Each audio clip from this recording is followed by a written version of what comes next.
রোজাদারের জন্য 6টা নিয়ম।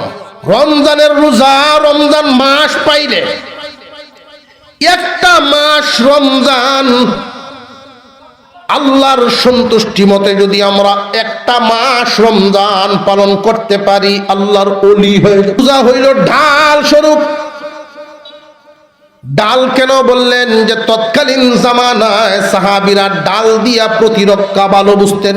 একটা রমজানের আমল করে আল্লাহ রব্বুল আলামিন তার পিছনের সমস্ত গুনাহগুলো মাফ করে দেন। বড় ফজিলতপূর্ণ মাস।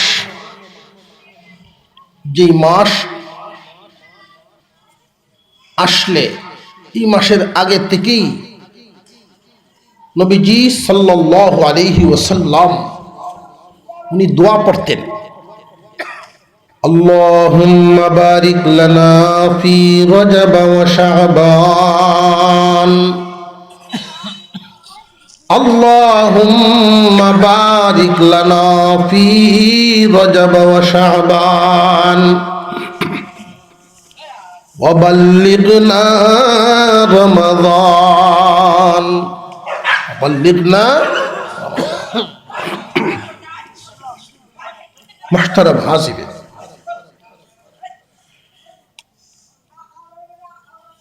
প্রত্যেকটা বিষয়ে, প্রত্যেকটা লাইনে, প্রত্যেকটা কাজে, এমনকি মানুষের সারাটা জীবনের দিকে তাকাইলেও এক হালে সময় যায় না। আমাদেরকে আল্লাহ দুনিয়ায় পাঠিয়েছেন নির্দিষ্ট একটা হায়াত দিয়া। এই হায়াতে আমার কি কি অর্জন করার আছে, ওই বিষয়গুলো যাদের জানা থাকে না, তাদের জীবন নিয়ে কোনো পরিচালনার প্ল্যান প্রোগ্রাম থাকে না। আজকে আমি আপনাদের সামনে তিলাওয়াত করেছি কুরআনুল কারীমের একখানা আয়াত। যেই আয়াতে মহান আল্লাহ ঈমানওয়ালাদেরকে ডাক দিয়ে বলেন, হে জমিনের ঈমানদারেরা, আমি তোমাদের উপরে রোজাকে, রমজানের রোজাকে ফরজ করলাম। রমজানের রোজাকে ফরজ করে দিলাম এ কথা বলিয়া কোন মানুষের উম্মতে মুহাম্মাদীর অন্তরে যেন এমন কোন ধারণা না আসে যে আল্লাহ কি এই রোজা নামক ইবাদত, উপবাস থাকার ইবাদত আরামের না কষ্টের? উপবাসটা এখন কষ্ট আছে না? এই জাতীয় কষ্টের ইবাদত আল্লাহ কি আমাদের উপরেই শুধু দিলেন, নাকি আরো কেউ এই আমল করত? এই ধারণা যেন উম্মতে মুহাম্মাদীর অন্তরে না আসে, মহান মৌলাই করিম আয়াতের মধ্যে শব্দ উল্লেখ করলেন, ও দোস্ত আমার, যেইভাবে রমজানের রোজা আপনি আপনার উম্মতের উপর ফরজ করেছি, পূর্ববর্তীদের উপরেও ফরজ ছিল। আগের যুগে যারা ছিলেন তাদের উপরে রোজা ছিল, তবে তুলনামূলকভাবে আমাদের এই রোজা নামক ইবাদত অন্যদের থেকে সহজ করা হয়েছে। আমাদের রমজানের রোজার সময়সীমা কতদিন? 1 মাস। রোজা পালনের সময় লম্বা হয় একসাথে একটানা কয়েক ঘন্টা, ধরেন সেহরির থেকে ইফতার। কিন্তু এমনও উম্মত এই জমিনে বাস করেছেন যাদের রোজা রাখার বিধান ছিল সারা বছর। এই সারা বছরের রোজা আবার সৌমে দাহর নামে পরিচিত। একদিন রোজা রাখতেন, একদিন রোজা ভাঙতেন, একদিন রোজা রাখতেন, একদিন ভাঙতেন।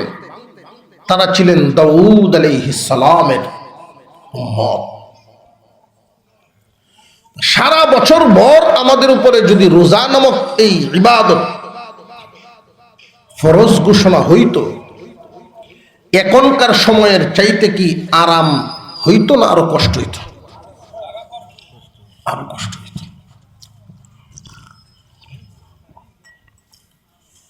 এমনও উম্মত দুনিয়াতে ছিলেন যাদের রোজার ধরন ছিল যে কথা বললেই রোজা শেষ। সারাদিন স্বামী স্ত্রী যদি গফ করছে ইশারা দেয়া, মুখ থেকে কথা বেরোইছে, রোজা ভেঙে গেছে। আচ্ছা কোন তো দেখি এই বিধান যদি আমাদের উপরে আসতো, কয়জনের রোজা টিকাই নিয়ে গেল? কারণ আমরা তো এমন জিব্বা এক সময় আমরা থামায় রাখতে রাজি না, খালি ঘুমোতা হলেও কথা কয়, ঠিক না? ঠিক, ঘুমোতা কেউ আলাপ করে। চায়ের দোকানগুলোর মধ্যে চাইবেন, দেখবেন কয়েক মিনিটের ভিতরে কেউ এমপি বানাইতেছে, কেউ মন্ত্রী বানায় বিদায় দেওয়াতেছে, আছে না নাই? রোজার আমল এই জাতির জন্য সহজ না কঠিন হয়ে যেত। মহান মৌলাই করিম এই রোজা নামক বিধান যেইভাবে পূর্বের জামানার মানুষকেও দিয়েছিলেন, এইভাবে উম্মতে মুহাম্মাদীকেও দিলেন। পূর্বের মানুষদের জন্য যেই সিস্টেম ছিল, যেই নিয়ম ছিল, তুলনামূলকভাবে সেটার চাইতে উম্মতে মুহাম্মাদীর জন্য সহজ নিয়ম করে দিলেন। এখন প্রশ্ন হলো, এই রোজা নামক ইবাদত মহান মৌলাই করিম আমাদেরকে কোন উদ্দেশ্যে, কি কারণে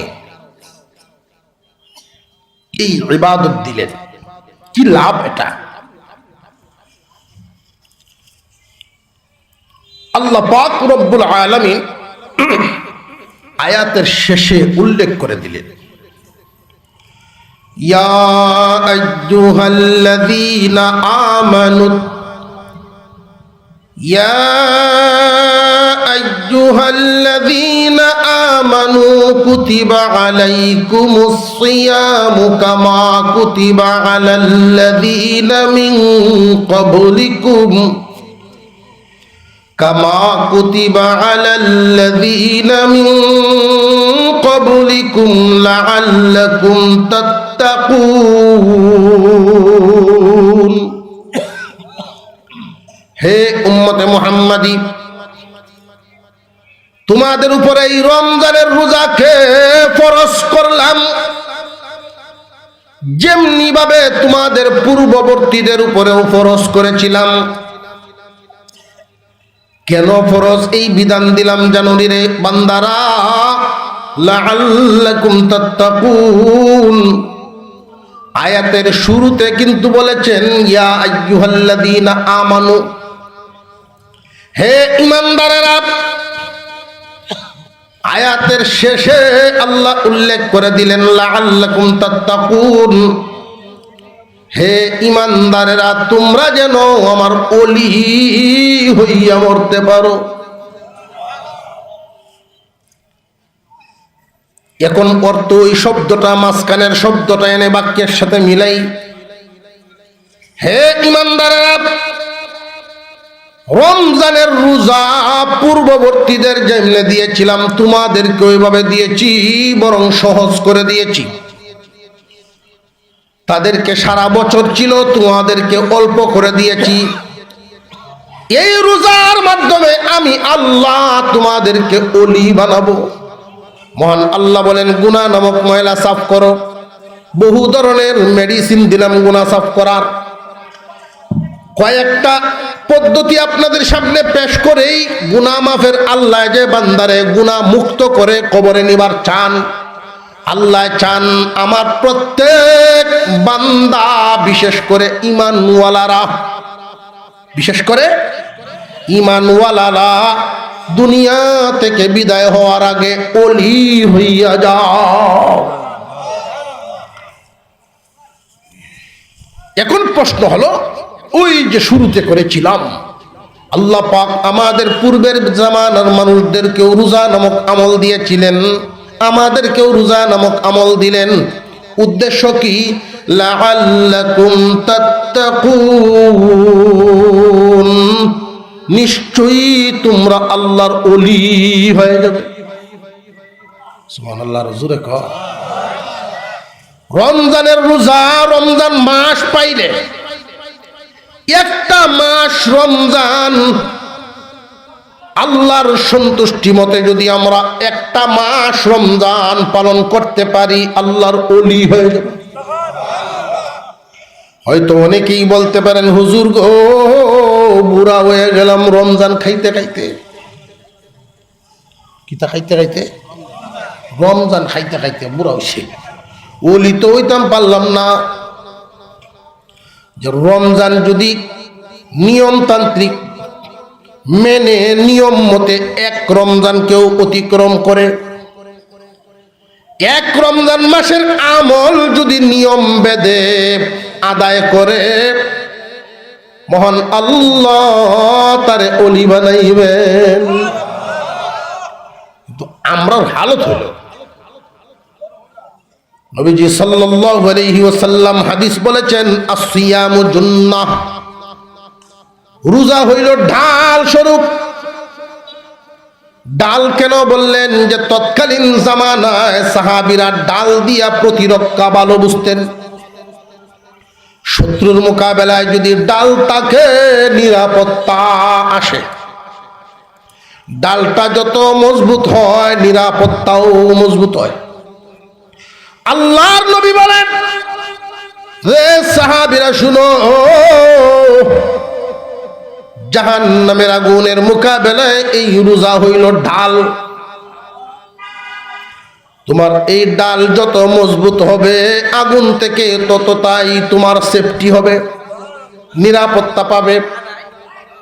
কিন্তু তোমার এই অন্যায় অপরাধের কারণে কিছু নিয়ম মেনে যে রোজা রাখতে হয়, নিয়মগুলো যদি না মানো, তাহলে এই রোজার ফায়দা তুমি পাইবা না, ডালের নিরাপত্তা পাইবা না, শুধু আতাটা থাকবো। রোজার কিটা থাকবো? হান থাকতো। নিয়ম মান্য একটা মাস রোজা রাখলেই ওলি হওয়া যায়। ইচ্ছা আসেনি? আরো জোরে কর। মান সামা রমাদান ঈমানান ওয়া ইহতিসাবান গুফিরা লাহু মা তাকদ্দামা মিন যামবিহি। আল্লাহর রাসূল বলেন, কেউ যদি আল্লাহর সন্তুষ্টির জন্য কোনো ঈমানওয়ালা, আল্লাহকে খুশি করার জন্য কোনো ঈমানদার বান্দা একটা রমজানের আমল করে, আল্লাহ রব্বুল আলামিন তার পিছনের সমস্ত গুনাহগুলো মাফ করে দেন। শুধু গুনাহগুলো মাফ করবেন তা না, তার নামটা ওলির কাতারে উঠাইবেন। খুব মনে রাখবেন, সংক্ষিপ্ত সময়, এই জন্য বিস্তারিত ভেঙ্গে বলার সময় নাই। মনে মনে একে ফেলেন। এক নাম্বার নিয়ম রক্ষা করতে হবে শুধু রোজার মাসে। আল্লাহর বান্দাগণ, সেহরি খাওয়ার পর ইফতার পর্যন্ত শুধু লজ্জাস্থানার মুখকে হেফাজত করলেই হবে না, শুধু খানা আর যৌনতা থেকে বেঁচে থাকলেই আমরা মনে করি রোজা। কিন্তু এই রোজা তো রোজাটি, কিন্তু রুহু থাকে না। সন্ধ্যা পর্যন্ত খালি আতাটা থাকবো। রোজাদারের উচিত 6টা নিয়ম মেনে রোজা রাখা। কয়টা নিয়ম? 1 নাম্বার নিয়ম হলো, রোজাদার তার চোখকে বুঝাইবে, চোখ রে আমি রোজা রাখছি। রে চক্ষু, তুমি চাইলেই কিন্তু যা তা দেখতে পারো না, তোমার চোখের রোজা হবে না। পেটে যেহেতু রোজা রাখছে, চোখেরও রোজা রাখাও। এক নাম্বার শর্ত, মুখস্থ রাখার সুবিধার্থে আমি উপর থেকে নিচের দিকে যাচ্ছি। এক নাম্বারে কি? চোখের রোজা। রোজাদারের শুধু কি ফেটেই রোজা রাখতো না, চোখেরও রাখা লাগবো। বুঝে বুঝে বেড়েন কয়েকজনে কইতাছে, কারণ এরা চোখ আছে কি তার রাখবই কি তার। যুবক ছেলেরা, তোমাদের এখন থেকে হুঁশিয়ার হয়ে যাওয়া। রমজান সামনে আসতেছে। আসল গিরস যে ধানের রং ধরার সাথে সাথে দেখবেন তিরফল বউ হরে, খাসি বউ হরে, ঠিক না বে ঠিক? উজ্জা ধরার সময় তৈরি হয়ে যাও। এখন থেকেই যদি আজকের মাহফিল থেকে নিয়ত করা যে হুজুর বলে গেছেন, এই অনুযায়ী তৈরি, এখন থেকে নেকি লিখা শুরু হয়ে যাবে। মুহতারাম হাজিরিন, আল্লাহ চান বান্দারে ধুইতে, পবিত্র করতে। মুহতারাম হাজিরিন, এক নাম্বার গুণ লাগবে চোখের হেফাজত। একজন রোজাদার রমজানের রোজা রেখে চোখের হেফাজত করবে, এক নাম্বার আমল। একজন রোজাদার রমজানের রোজা রেখে মুখের হেফাজত করবে। এই মুখ দিয়া যা তা বলবে না, এই মুখ দিয়া যা তা বলবে না। কথা বললে হিসাব করে বলবে, কোনো মিথ্যা বলতে পারবে না, গীবত বলতে পারবে না। রোজা রেখে কোনো খাম যখন নাই, জোহরের নামাজ পড়ে মসজিদের সামনে গেছে 4-5 জন একসাথে বয়, কথা বুঝে আসতেছে? 4-5 জন একসাথে বইয়া অমুক কেমনে আডে, হমুক কেমনে গাড়ি চালায়, তার বাড়িত কেলা এলো, এর পাঞ্জাবিরে দেখছি 4 আঙ্গুল বাড়ি হয়। ভাইও জেনে রাখবেন, আঙ্গুল তুললেন কাউকে দেখানোর জন্য, বাকি 3 আঙ্গুল আপনার নিজের দিকে ফিরে গেছে। ডাকে আর বলে তুমি নিজেকে 3 বার সংশোধন করো, এরপরে অন্যের দিকে তাকাও। মুহতারাম হাজিরিন, মুখের রোজা রাখাইতে হবে। শুধু চোখের রোজা না, মুখের রোজা। কয়টা গেল? 2টা। 3 নাম্বার কানের রোজা। এই কানের রোজা রাখাইতে হবে। আমি যেমন গীবত বলবো না, রোজা রাখছি। গীবত আমি শুনবো না, রোজা রাখছি। গীবত বলবো না, শুনবো না, অন্যায় জিনিস দেখবো না। এই চেহারার সাথে সম্পৃক্ত 3টা, চোখ, নাক, চোখ কান, চোখ কান মুখ, চোখ কান মুখ, এই 3টা পাশাপাশি মনে থাকবো নি? এখন আসেন 4 নাম্বার হলো দস্তরখানো। 4 নাম্বার দস্তরখানে চলে যাই। সেহরি খাইবেন, ইফতার করবেন, সেহরি খাইবেন, ইফতার করবেন, দস্তরখানো আমল। সেহরি খাওয়ার সময় যেই দস্তরখানে খানা আসলো, হালাল না হারাম ওইটা আগে বুঝো। হালাল খানা দিয়া সেহরি খাও, হালাল দিয়া ইফতার করো। আল্লাহর ওলি যদি হইবার চান, 1 রমজান নিয়ম মানিয়া যান। আল্লাহর ওলি হইয়া কবরে যাইবেন, গুনাহ থাকবে না। মুহতারাম হাজিরিন, দস্তরখানে আমি যা খানা খাবো, সেই সময়টা পুরাটাই কি লাগবো? আরেক বেডের জাল তুলিয়া লিয়াইছে, লিয়াইতেছে। হতো আরে কি কেউ চাষা আপনি বাথরুম গেলাই, বাবা হতারও কারণে কিচ্ছু নাই, জাল তুলে লিয়েছে। হতারও কারণে স্থানে জাল লইছে, কি সরস রোজাটা তার। ভাই বুঝাইতেছে? মুহতারাম হাজিরিন, হারাম মাল দস্তরখানে হারাম মাল রোজার ভিতরের ক্যান্সার।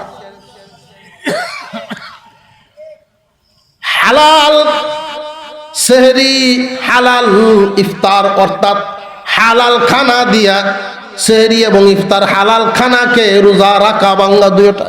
এটা কয় নাম্বার? 4 নাম্বার। 5 নাম্বার হলো খাবারটা যদিও হালাল হয়, খাবারটা যদিও হালাল হয় গলা পর্যন্ত ভরে খাইতে পারবা না। মুহতারাম হাজিরিন, রোজাদারের জন্য 6টা নিয়ম মুখস্থ রাখার জন্য আবারও বলি, 1 রমজানে যেন অলি হইবার পারি, 1 রমজানে যেন অলি হইবার পারি আগের থেকে নিয়ত করা, অভ্যাস করা। রোজার হালতে আমি চোখের গুনাহ করব না, রোজার হালতে কানের গুনাহ করব না, রোজার হালতে জবানের গুনাহ করব না, রোজার হালতে আমি হারাম খায়া রোজার সেহরি ইফতার করব না।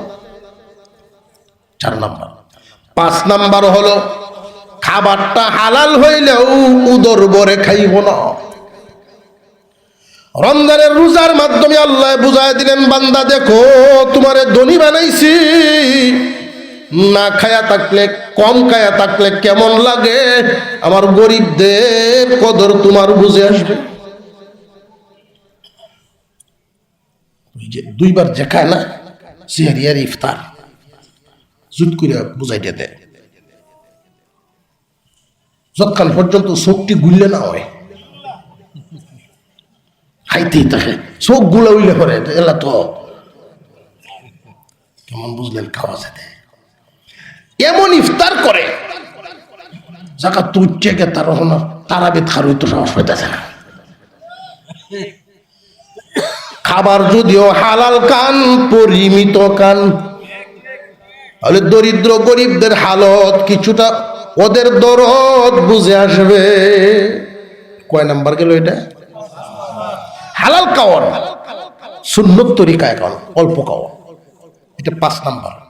6 নাম্বারে খুব খেয়াল করেন, এই 5টা গুণ যখন আপনার মধ্যে আসবে, আপনার রোজাটা কিন্তু ভালো হওয়ার দিকে শুরু হয়েছে। শয়তান কি খুশি না বেজার? কামড়া তো বানায় আসতেছে, বান্দা কামড়া বানায় আসতেছে।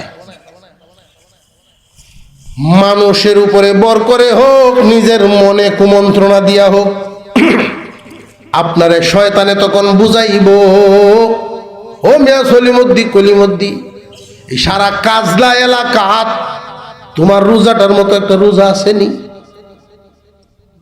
সারা কাজলা এলাকাত এমন একজন রোজাদার তোমার মতো নিয়ম মানিয়া রোজা রাখার মতো আসেনি কেউ? তোমার রোজাটাই সবচেয়ে বেটার, সবচেয়ে দামি। শয়তানে সেই দুকাটা দিব। এই জন্যই আপনার মনকে আগে থেকেই এমন ভাবে ফিরায়া রাখেন, আপনার মনকে এমন ভাবে ফিরায়া রাখেন আল্লাহর দয়ার দিকে।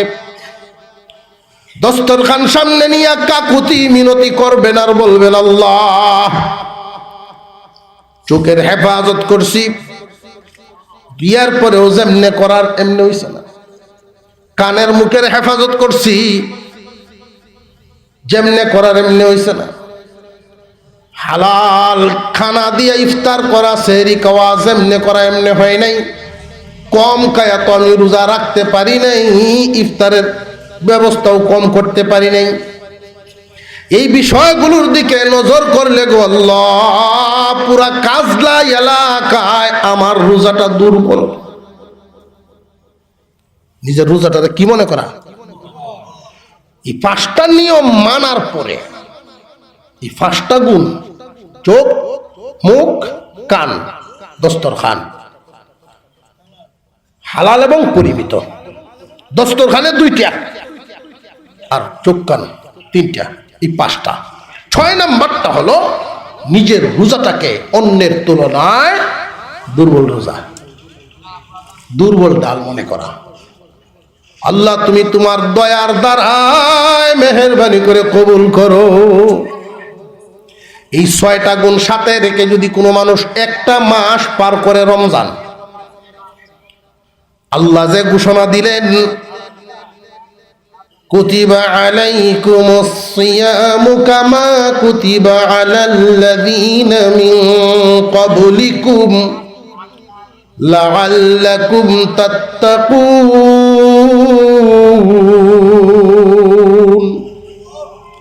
আল্লাহ বলেন আমি রোজা দিলাম ওই অলি বানাইবার জন্য। এরপরে আবার আমার হাবিবের উম্মত, যেই উম্মত জান্নাতে না ঢুকলে কোন উম্মত ঢুকতে পারবে না। আল্লাহর হাবিবের মায়ার বান্দা বান্দিরা একটা রমজান মাস যদি পার করেন, একটা রমজান মাস নিয়ম মেনে যদি এক রমজান পার করা যায়, অলির কাতারে নাম তোলা যায়, গুনার যত ময়লা সব সাফ হইয়া যায়, নেকির পাল্লাটা বুঝাই ভরপুর হয়ে যায়। কেন জানেননি? এই দুনিয়ার জমিনে যত ব্যবসায়ী আছে দেখবেন, খুব খেয়াল করে, হঠাৎ করে কোনো কোম্পানি যদি দেখে তার মাল আটকা পড়ে গেছে, এই মালটার ডেলিভারি দিতে, কোম্পানি দেখবেন অফার দিয়া দেয় 100-র সাথে 10টা ফ্রি। এই অফার 10 দিন থাকবো চালু, আসলে এরকম সারা বছর তাকে অফার না, সীমিত সময়। এই অফারের সুযোগটা পাই এই ব্যবসায়ীরা খালাতো বাইরে হুন্দে ভাই 1 লাখ টাকা হইব, একটা অফার কিমন লাগে, অফারটা যাইতেছে আচ্ছাতে রাখ, আমার তো আছেই 1 লাখ, বড় আছে একটু আছে। এই যে সাইড বেসুবে সব বাউ করে কি গ্রহণ করতো? অফার। এই অফার যে পায় কোন কোম্পানি কি এমন আছে নিজে মূল যেই সম্পদ আসলের চাইতে লাভ বেশি, অফার বেশি দিব, এরকম আছে নি? কিনতে হবে 100, অফার পাইবা 150, এরকম 10টা। কিন্তু মহান মৌলাই করিম বান্দারে কি দেয় দেখেন অফার। রমজান মাসে কোন মানুষ রমজান মাসে বান্দায় যদি দেয় 1 টাকা, আল্লাহ রব্বুল আলামিন তারে কিন্তু 1 টাকার বদলা 1 টাকা দেন না।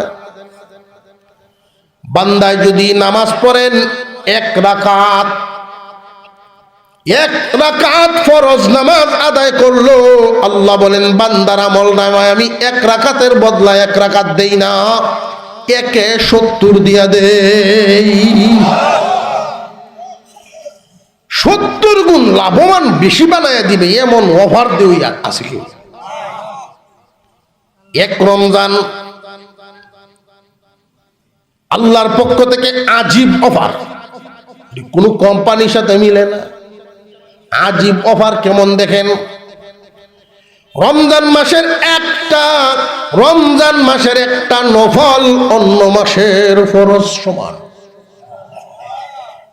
কই ফরজ আর কই নফল, কই আসমান আর কই উসমান। আসমানে আর উসমানে মিল আছে? ফরজ আর নফল, কোথায় ফরজ আর কোথায় নফল? কেউ যদি কয় ভাই কয়টা সুপারি গাছ, 1টা নহলে 1টা তাল গাছ হইব, আলহামদুলিল্লাহ আলহামদুলিল্লাহ নারে তাকবীর। মুআজ্জাজ মুকাররম উলামায়ে কেরাম, সহি সহি কথা শোনার মতো মেহমানগণ যখন হাজির হন ভালো লাগে। মাঝে মাঝে তামসা তো কষ্ট লাগে, মারা করতে তো দুনিয়া আনে আল্লাহ জানে। মুহাক্কিক উলামায়ে কেরাম এখানে এসেছেন। সামনে রমজান মাস, আখিরাত কামানোর সময় অফার যায়। নফল ইবাদত ফরজ, সুবহানাল্লাহ কন্যা। 1000 সুপারি গাছ 1টা নহলে 1টা তাল গাছ হইব। সুপারি গাছের টাল হইব ঠিক, কিন্তু তাল গাছ তো আর হইতো না। নিজামের উল্টা আল্লাহ এমন এক অফার দিয়ে বসে, নফল ইবাদত করবা রমজান, ফরজের সমান সব পাইবা, একটা 70 দেওয়ার মতো। আল্লাহ। আর ওই 6টা গুণ সাথে রেখে রোজা রাখেন, 6টা গুণ সাথে রেখে রোজা রাখেন, এক রমজান পালন করবেন, আল্লাহর ওলি হয়ে যাবেন। আল্লাহ আমাদেরকে আমলের তৌফিক দেন, আমাকে আমলের তৌফিক দেন, বলুন আমিন। আপনারা আমার জন্য, আমাদের জন্য দোয়া করবেন, আমরাও আপনাদের জন্য দোয়া করি। বিশেষ করে আজকের মাহফিল আল্লাহ কবুল করেন, আমরা বলি আমিন। ওয়া আখিরু দাওয়ানা আনিল হামদুলিল্লাহি রাব্বিল আলামিন। আসসালামু আলাইকুম ওয়া রাহমাতুল্লাহ।